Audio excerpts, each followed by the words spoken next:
What the mainstream media was afraid to tell you about the news this week?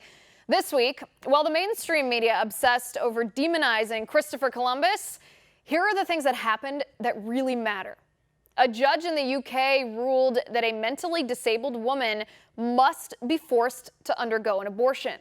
The woman is 12 weeks pregnant and is in the care of the NHS Trust, which essentially is foster care for adults run by the socialized healthcare system in the UK. The judge ruled that he understands that forcing the woman to undergo an abortion is a violation of her bodily autonomy, but the pregnancy, he says, would harm the woman's mental and physical health. Although he didn't say how, and he didn't say how the abortion would harm the woman's mental or physical health. But did the mainstream media report on this? Did the mainstream media report on the fact that the judge authorized doctors to restrain the woman and administer general anesthesia if she resists the abortion? Nope. The mainstream media was silent. Speaker of the House Nancy Pelosi says the House of Representatives will not vote on an impeachment inquiry. Of course not, because then the 31 Democrats in red districts would have to go on the record, which they don't want to do because their constituents don't want impeachment. But did the mainstream media report on this?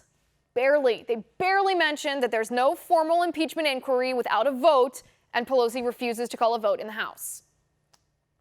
LeBron James says NBA coach Daryl Morey wasn't, quote, educated about his Hong Kong tweet. LeBron scolded Morey for tweeting without thinking. Meanwhile, China is trying to impose their communism on Hong Kong, and Chinese communism has led to the death of 60 million Chinese people in the past 70 years. Currently, 1 million Uyghur Muslims are imprisoned and tortured in concentration camps in China, and LeBron is scolding Morey for speaking out? And where was the mainstream media providing the facts and education about China? Did the mainstream media report on the truth about China? Nope. The mainstream media said nothing.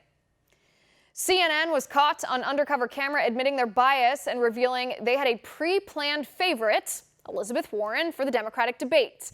CNN's president Jeff Zucker was recorded pushing a narrative encouraging impeachment, telling his network to act like all the moves by the Trump administration were all leading to impeachment. That narrative is called political bias. And yet, CNN pretends they're straight news. But did the rest of the mainstream media networks and outlets call out CNN for pretending to report the facts, but actually pushing their political agenda? Nope. The mainstream media ignored the tapes entirely. Vice President Joe Biden's son, Hunter Biden, leaves the Chinese firm where he sat on the board. But why, if Hunter Biden did nothing wrong? Why would he quit that job if it's not a corruption issue? Why would Hunter pledge not to serve on foreign boards if his dad is president, if that is not a conflict of interest? If the mainstream media were astute, they would have asked those questions, but instead the mainstream media ignores the whole thing or sends Anderson Cooper out there to pretend it's all fake, made-up allegations. The mainstream media does not care to report any of that to you, so we will.